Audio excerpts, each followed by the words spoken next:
1, 2. 1, 2, 3. 1, 2. 1, 2, 3, 4, 5. 1, 2. I'm really happy I waited on that because I literally almost just went straight into like like making this stupid ass noise, and then I forgot you had to sing. So I literally almost just like 1, 2. Last time on Jam Pack.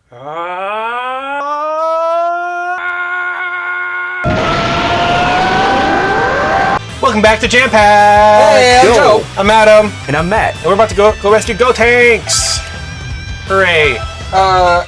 The last episode ended with us Mentioning Terrace House, which is goody. a series available on Netflix. Mm-hmm. Now, to give you all the pitch as to what exactly Terrace House is, imagine your standard American reality TV show, Real World, Big Brother, the like, and take all of the most dramatic moments and turn the energy down to 2, but then all of the drama is just in tension between everyone.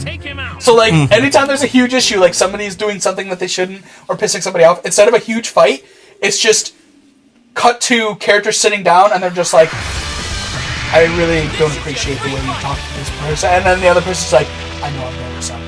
And it's like, everything is resolved, but then like, when people are mad at each other, it's just quiet, like, passive aggressiveness, like, just like, I'm very upset with you, but it would be rude to say anything. But you should not have done what you did. So, like, you get a lot of these moments where it's just, like, silent, like, resentment, almost, but not quite. And then, on top of that, like, you have beautiful aesthetic, like, high fashion type stuff going on. Like, not quite high fashion, but Japanese fashion, like, cool, like, really cool aesthetic stuff going on. But then, in the framework of the show, add on commentators who are watching all of the stuff as the viewer does, and then it cuts back to them, and they just judge everybody and make jokes about the situation, and it's incredible. It's such an interesting show. And it's so weirdly compelling. Yes. Like, it's the weirdest thing. Like everyone is doing, like, the most mundane tasks. And, like, throughout, just going about their daily lives, like, going to work and, like, hanging out. But it's so interesting and, like, it's really cool to see Japanese culture on its own. That too, yeah. And like, learn, like, a little more of the social dynamic. Like the one thing that surprised me the most is one of the guys early on in the show, Uchihara. Oh yeah. He's hanging out with all of the girls in the house at the kitchen table, and he asks all of them out on a date in front of each other. What? But see, here's the thing. What you learn through watching the show is how different dating in America and Japan are.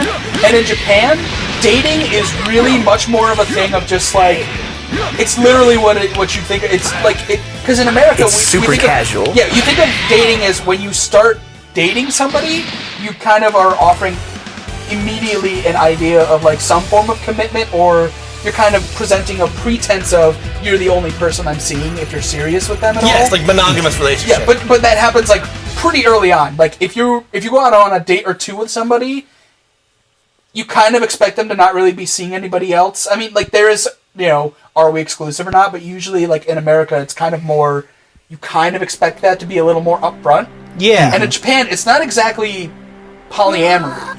Like, it's not polygamous. It's more that the aspect of dating is viewed as a much more casual thing, and then it's like, do you want to go out on a date? And two people go out and they see how they like each other, and you're not expected to be not seeing anybody else until it's discussed. Interesting. Like, it's very non-committal. Like until you just have a discussion about it. Well, it's more open of like, if you're going on a date with someone, you can. It's more normal to be going on to have several dates planned at once. It's not unusual at all. It's like, because really you're not. common. None of these are committed things yet. You're just trying it out. Yeah, exactly. It's like house shop. It's like going house hunting and you do 5 houses in a day. Kind of. It's really just more. Not to make it a very material thing. I was just gonna say it's really more of a social thing. The understanding is much more just like you approach dating as a sort of like getting to know each other aspect. That's cool. And you don't start a romantic relationship until you both parties sit down and are like, "Hey, what are we doing?" And like that happens in almost every relationship in the show. Like they just are casually going out. And then, like, just going on he's dates. dabbing. Yep, basically, the original. Is that one of his poses in the actual anime? Yeah. Oh, so he invented... Gotenks invented dabbing. Adam Hicken, 2016. Gotenks invented dabbing. Put it on the record. Put that on a shirt. Not black people. Gotenks invented that. I'm gonna say I thought it came from like Sentai, but I don't know like. Well, I thought it came from hip hop. Oh, if it did. As it's known now as dabbing. I thought that came from like the hip hop. Hip hop dancing. Or something like that. I have no idea where it started from. I just see a bunch of white kids do it. So I'm assuming it's from black culture. It gained prominence from I don't know what football player did it, but when he scored a touchdown, he dabbed after doing it. Okay. And now it's just become a form of punctuation. Yes. White kids doing dab are dumb. It depends on how you view it. Like, I think it's fun and silly to do as just a form of dumb punctuation. As a dumb, silly joke, that's fine. Yeah, like... I think. I don't know. Like, I don't know, I mean, it's hard not to do it and not feel like a middle-aged white man, like middle-aged white dad or something, like, is this hip? But it's like, I don't know, but... It's occasionally kind of funny. Okay. It's funny in the right moments. Yeah, that's yeah. I'll give it that. If you do it a lot, that's when it's like, oh, come on, dude, like, just take a chill pill. But... That is something that happens on Hot Ones a couple times because their last sauce and also what they do with it is called the last dab. Yeah. So they tell people be like, "Can I just do like a normal dab and call it a day?" I saw him and I think before he did it's like all right, here we go. Oh Dabs. shit! I mean, we're not gonna bother with kids, right? Okay. No. Because it's just extra experience. Really. Okay. Do you want to put in Vegeta? So is this mine or yours? I think Matt just did it. Yeah, I didn't finish that fight. You did. That's right. That was the Gotenks fight. Oh, right. I handed it off to you as soon as I was done. All those cutscene. All right, Matt, you played the cutscene. Give Joe the controller. All right, who would like to be switched out for Vegeta? Probably Krillin. Krillin, yeah. Sorry, buddy. Oh God! Now we have two massively overpowered. Two bombs. Everyone's friend. Krillin. Everyone's friend. I don't know why that bit always kills me, DZ. What is that from? When was that in the show? That was after the fight, I think, with when Cell becomes Perfect Cell, and all the mood is super tense, and it's like Trunks and Android 16, and they're all just like everything's super tense, and Vegeta is super pissed, and then it just cuts back while they're like in the midst of all their tense and anger, and Krillin just goes, "Hey, calm down, everybody. You're talking to me, Krillin, everyone's friend." That's very funny. Oh, yeah. I like that line where it's like, just because you're a lot taller doesn't mean I'm not going to squish you like a bug again. Don't let this creep get you. I mean, to be a Nappa talking shit to adult Gohan is a little. I mean, Nappa doesn't know that, to be fair. That is fair. He's been dead for years, so. Yeah. You're a Saiyan. What are you doing getting trained by an Back to Terrace House. Oh, yeah. One of the greatest moments in the show is known as the Coward Incident. Coward Incident. Oh my god. I'm bringing up Uchihara again, in which at this point in the show, him and one of the girls, Minori, are pretty exclusive at this point. Yeah, they've been dating quite a bit, and they're like just about to the point of exclusive, but they haven't had a conversation about like where their relationship is going, what's going on with it, and he hasn't really made a significant move. So one of the things in Japanese culture, like you'll learn watching the show, it takes a while for like in America, like you kind of expect to be like, if you're interested in somebody, maybe holding hands or like a kiss on the first date or two. Yeah. Like in Japanese culture, it could take a while. Okay. And a lot of guys are really hesitant to make that move, and that's kind of it. She's she's really wants to like him to make a move. And he's like really uncertain about it. Yep. And she's kind of trying to drop hints, and he's not picking up on any of it. And she's kind of getting tired of it. And she's talking to everybody. She's like, "Yeah, I wish you'd make a move." I was gonna say, but the biggest hint that she drops is the night before this coward incident happens. They're hanging out in the living room, just like talking, and Uchihara is a hairstylist, and so he paints her nails, and yeah, like he's a salon. Yeah, he works in a salon, and during that whole nail painting session, like she's dropping the hugest hints, and he just doesn't get it. Oh yeah. And like after that, he goes like, "Man, I'm tired. I'm gonna go to sleep," and he just falls asleep on the couch, and she goes, "You're gonna fall asleep?" And he's already out. and like the camera just kind of stays there, and then she just picks up a pillow and throws at him to try to wake him up, and he doesn't budge. My God! And so then the moment Joe was talking about at the table happens, and she makes everyone omurice, I think. Yeah, omurice, which is if you don't know what it is, it's like you just put an omelet on rice, and then you'll usually draw something in ketchup on top of it, like the person's name. If you're being really cutesy, like a heart or something like that. And it's just a Japanese portmanteau of omelet, rice, omurice. Okay. And yeah, as Matt was saying, she makes everyone an omurice the next day, and she makes one for Uchihara, and she jokes like, "Oh, I should write coward on it." But then she does it, and she writes the kanji for coward on top of the omelet, and she just puts a plate on top of it, and the next time, like you see at breakfast, he walks up, he sees the plate, he turns it over, and it just says coward, and he's just like, oh shit. It is one of the biggest L's I've ever seen handed out. And like the best part is the camera stays with him, and you just see him eat it slowly and like just like completely just like defeated, and it's just like And the best part is, so the names and stuff you'll get for things, or like the comments you'll get, actually come from the commentators, because they start being like the coward incident, and they'll bring it up in the future, like they'll talk about like, oh, these characters are doing something, they're like, wow, ever since the coward incident or anything, like it's incredible. Do they have cutaways from individual people still? Or is it just talking the comment? heads, you mean? Yeah. No, there are no talking So heads. instead of the talking heads, they just have the commentators then? No, it is pure. You watch a scene happen, and the shots are actually, the cinematography is actually really spacious cool. That's and awesome. aesthetic, and things play out really slowly, and they don't often have like a lot of close-ups unless it's a really quiet, dramatic moment. Interesting. Things are used very sparingly, and there are no like talking heads or cutaways or any. You're purely the setup they're having for the show. The aesthetic that they want you to feel is you are watching these strangers live in a house, and you are a fly on the wall that is observing the environment. Mm-hmm. Wow.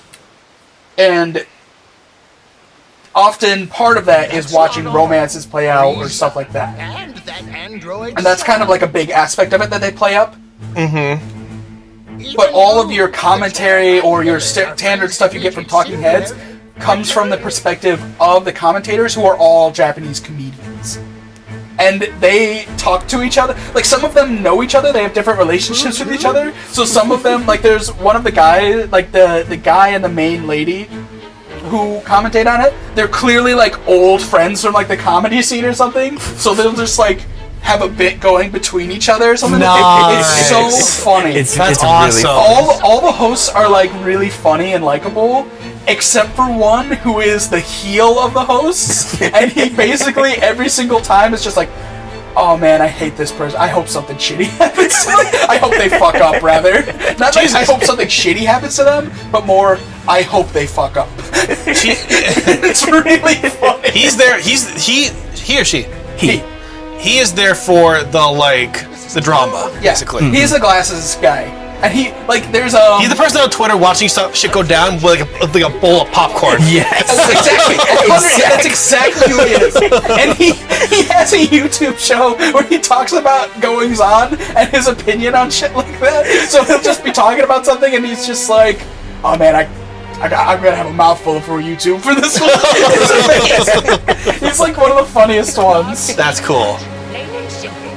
We'll just have to believe our friends can pull through. Come on. Well, hopefully they don't fuck up, and that's all we can do. Yeah, but when shit does go down, it goes so down. There is an arc in the first. So on Netflix, like the show's been running for a while in Japan, and then Netflix picked it up for like localization, and it's called a Netflix original, but it's one of those they just pay. They distributed it to distribute it, and at first it is all very calm, very like day to day, like standard reality show, like you're watching relationships happen, nothing too interesting. And then as it goes on, it gets to some real crazy drama stuff. Like by the end, it actually has something that you're literally just sitting there like, I cannot believe this is happening. It's so bizarre. Like, it's straight out of an. It is. You'll sit there and go like, this is a fucking anime. Yeah, like the cliffhanger that is set up between like the last couple episodes, literally is like, this is an anime. Like it's Find out next time on Dragon Ball Z. That's great. That reminds me of something I did marketing when I went to college, and one class was international marketing, and they're comparing the ways in which different countries like operate when it comes to like meetings and like the timing involved and how much what you talk about, how much you talk about the thing you need to be there for, and compared it to like a burger. Just because of like the way different cultures work. Yeah. So like compared to a burger. So American, it's like the difference between like the meat, which is the thing you're there for, and then like toppings and mostly the bun, which is like just the fluff around the conversation of like casual conversation. Americans, it's kind of in the middle. It's kind of balanced. Like you'll talk about like you'll have casual conversations like how's your day, yada yada yada. This thing that happened recently in the news, what have you, and then you'll have a fair amount of like the meat, and like you'll get a lot done with like what you're there for. You generally want to be there on time, but you can be a little bit late. Many times you kind of want to get to where you say you're going to start and end, but you don't need to. Like you can give or take a little bit. That's fine. There's give or take, but you get what's done. German, it's like all meat. You're there exactly when the meeting when the time says you're going to be there. You talk almost exclusively about what you're there to do, and you're done. Japan is the inverse. It's almost exclusively just casual conversation, and then a little bit you'll get the thing you need to get done there, like at the end of something. Oh, yeah. And it does not matter how late you are. You see that a lot in the show. That's how what you're saying reminds a lot of that. It's like a lot of not fluff necessarily. It's a lot of like casualness. It's a lot of flying the wall stuff. It's a lot of calmness, and then it spikes. Oh, for sure. That reminds me a lot of hearing that in that marketing class. So that's really cool to hear that. Rather. That asshole. This fucking spamming bitch. Oh, you do the Dragon Rush. Okay. It's the tutorial. These are the ones that are the most annoying. The ones that like. You really blew me away there. Okay, stop, please. Okay, thank you. You started talking about Japanese meetings, and all I can think in my mind is just like Shigeru Miyamoto. He's very upset. What is that? There's like some meeting or something that like there was a video made of it, but he was like, but he basically like just was yelling at the other people because they were like not doing what he needed it. Yeah. Oh wow. And he's like, I mean, they're Japanese business people, you know, like they get their shit done. Okay. And he's just yelling in the background, and you just see the interpreter there's like talking to the person. There's like. He's very upset.